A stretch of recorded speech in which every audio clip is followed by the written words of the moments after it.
नमस्कार, मैं GRS news के लिए गिरीश शेखर। आज का ब्लॉग मैं कांग्रेस पार्टी पर केंद्रित करना चाहता हूँ। वो कांग्रेस पार्टी जिसके कि नेता और नेता विपक्ष राहुल गांधी निरंतर संगठन को मजबूत करने के प्रयास में जुटे हैं।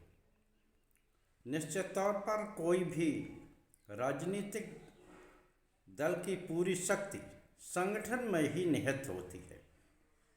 अगर कोई भी दल का संगठन मजबूत है तो निश्चित तौर पर न सिर्फ उसका जनाधार बढ़ेगा बल्कि लोकतंत्र के महासमर में निश्चित तौर पर उस पार्टी की सत्ता मिले या न मिले, लेकिन उसकी राजनीति को कोई नेग्लेक्ट नहीं कर पाए। इस बात को कांग्रेस ने बखूबी समझा है और जिस तरह से राहुल गांधी ने कार्यकर्ताओं के बीच में जो वर्गीकरण किया है उसको लेकर न सिर्फ कांग्रेस के अंदर खदबदाहट की स्थिति है, बल्कि वर्षों से जमे हुए वे लोग जिन्होंने कि पार्टी को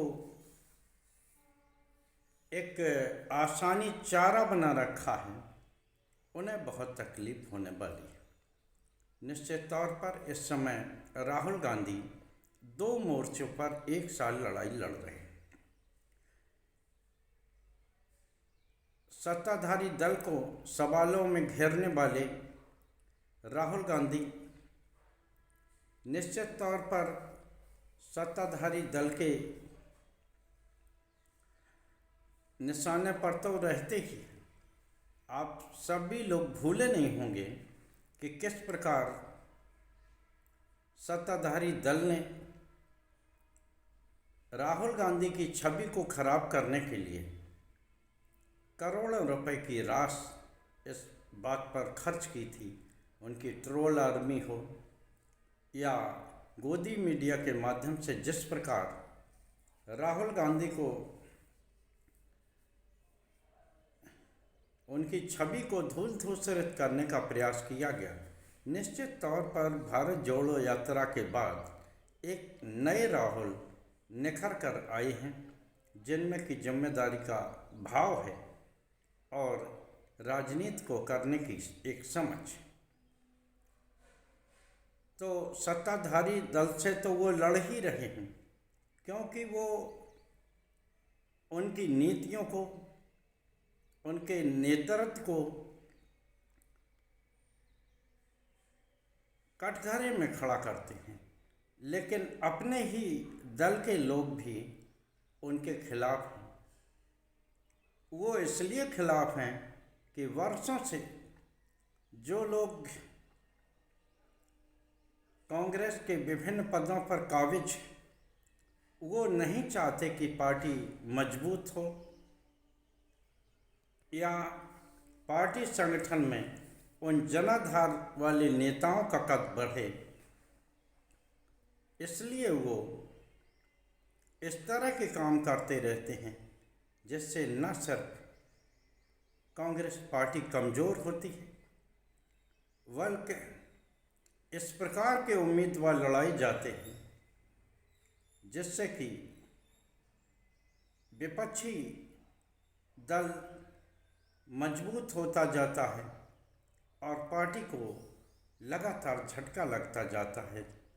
हरियाणा का चुनाव हो, तमाम तरह के चुनाव में ये बात अब निकल कर धीरे धीरे करके आ रही है कि किस प्रकार संगठन में बैठे लोगों ने पार्टी को डुबोने का काम किया। राहुल गांधी अपने कार्यकर्ताओं के बीच में जिस प्रकार से दो प्रकार के घोड़ों का जिक्र करते थे, वो जिक्र अब मध्य प्रदेश में तीन तरह के घोड़ों पर आ गया। एक वो घोड़े हैं जो रेस के घोड़े हैं, जनपद की मजबूत करने की बात राहुल गांधी द्वारा की जा रही है। एक वो घोड़े हैं जो घोड़े तो हैं लेकिन वो बारात में नाचने वाले घोड़े हैं। तो राहुल गांधी के अनुसार उनको संगठन का दायित्व दिया जाएगा और एक वो घोड़े हैं कि जो न तो किसी काम को कर पाते हैं और न ही उनके अंदर वो क्षमता बची है कि वो पार्टी को मजबूती प्रदान कर पाएँ, लेकिन वो एक तरह से अमर बेल की तरह पूरे पार्टी पर छाए हुए, तो उनको लंगड़े घोड़े की उपाधि दी गई है। ऐसे घोड़े को संगठन के दायित्व या चुनाव लड़ने की ओर से भी बाहर किया जाए। निश्चित तौर पर अच्छा तो ये रहता कि पार्टी के वो लोग जिन्होंने पार्टी से बहुत फ़ायदा उठाया, हालांकि उन्होंने पार्टी को बहुत कुछ दिया भी, लेकिन अब जब वो उम्र के उस पड़ाव पर आ गए और पार्टी के लिए वो फ़ायदेमंद नहीं रहे हैं, तो निश्चित तौर पर उन्हें अपने आप इस पद को छोड़ देना चाहिए। लेकिन कोई भी अपने मन से किसी भी पद पर बैठा हो, अपनी न तो वो शक्ति को कम करना चाहता है और न ही वो पद छोड़ना चाहता है। निश्चित तौर पर उत्तर प्रदेश का मैं उदाहरण देता हूँ। यहाँ भूमहार नेता अजय राय प्रदेश अध्यक्ष। निश्चित तौर पर अजय राय एक जनाधार वाले नेता हैं और वर्तमान लोकसभा चुनाव में उन्होंने बनारस की सीट पर देश के प्रधानमंत्री नरेंद्र मोदी को कड़ी टक्कर भी दी थी और वो 2-3 बार के विधायक भी हैं। निश्चित तौर पर जो संगठन में या राहुल गांधी की जो सोच है कि जिन लोगों को जिसकी जितनी संख्या भारी उनकी उतनी हिस्सेदारी, उस पर उत्तर प्रदेश का संगठन खरा नहीं उतरा, क्योंकि यहाँ के जो प्रभारी अविनाश पांडे हैं वो ब्राह्मण वर्ग से हैं और अजय राय भूमहार वर्ग से हैं।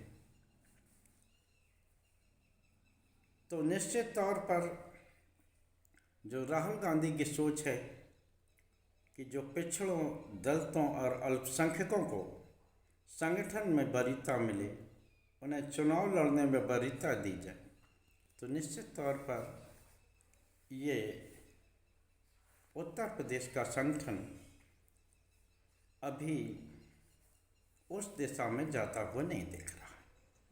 हालांकि मैं ये नहीं कहूँगा कि अजय राय में कोई कमी, लेकिन राजनीति में सामाजिक समीकरणों का भी बहुत ध्यान रखना पड़ता है। और जो राहुल गांधी ने ये अपील की है कि वो जो जिलाध्यक्ष होंगे जिले में, उन्हें विशेष ताकत प्रदान करें, यानी कि जो प्रदेश अध्यक्ष पर जो शक्तियां थीं वो लगभग जिलाध्यक्ष को स्वतंत्र सा बना दिया जाएगा, यानी कि उसमें प्रदेश अध्यक्ष की भूमिका बिल्कुल सीमित होने वाली।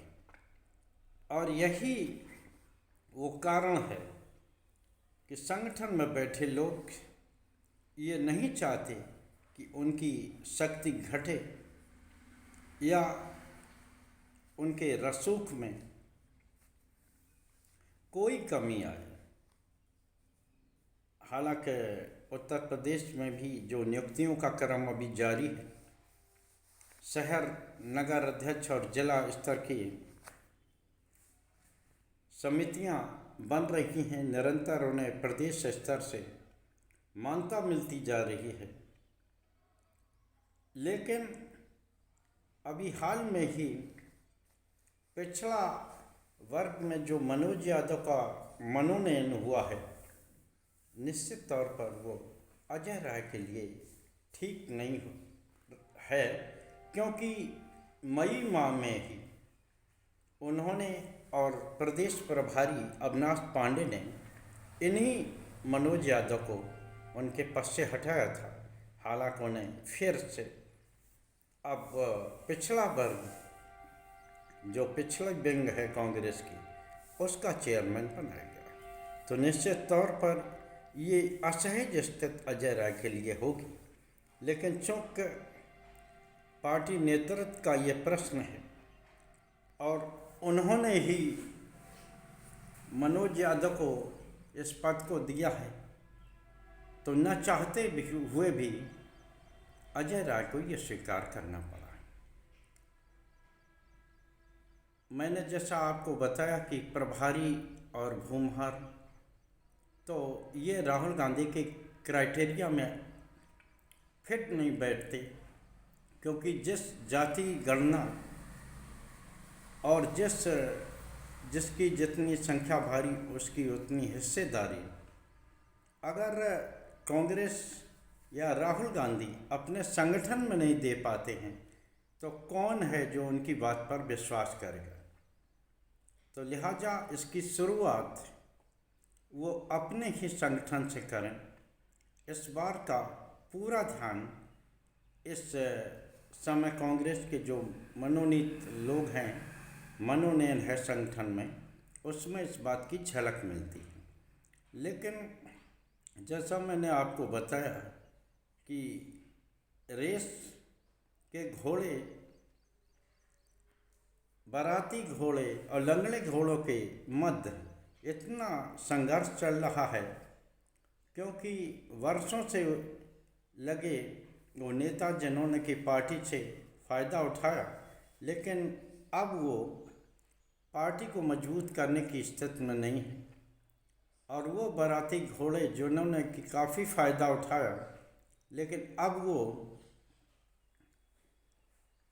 ना तो पार्टी को मजबूती दे पा रहे, ना ही संगठन उस प्रकार से खड़ा कर पा रहे हैं। लेकिन ये लोग भी अपने मन से पद छोड़ने की स्थिति नहीं है। लिहाजा राहुल गांधी को दोतरफा लड़ाई लड़नी पड़ रही है। एक तरफ तो वो सत्ताधारी दल के निरंतर निशाने पर रहते हैं, क्योंकि वो इस तरह के सवाल उठाते हैं जिससे कि सत्ताधारी दल खासकर बीजेपी असहज खुद को महसूस करती है। चाहे पहलगांव का मैटर रहा हो, ऑपरेशन सिंदूर हो, या विभिन्न मुद्दों पर उनके बयान असहज करने वाले होते हैं। लेकिन बाहर से आदमी लड़ाई लड़ सकता है, लेकिन जब लड़ाई अपनों से लड़नी हो और अपने लोगों से लड़नी हो, तो निश्चित तौर पर व्यक्ति को परेशानी होती है। और राहुल गांधी इस कठिन लड़ाई को दल के अंदर लड़ते हुए दिख रहे हैं। देखना ये है कि वो अपनी योजना और अपने सिद्धांतों पर कितना सफल होते हैं, या कांग्रेस में वैसा ही सब कुछ चलता हुआ दिखता है जैसे कि पहले होता रहा है। आज के ब्लॉग में बस इतना ही। जय हिंद, जय भारत।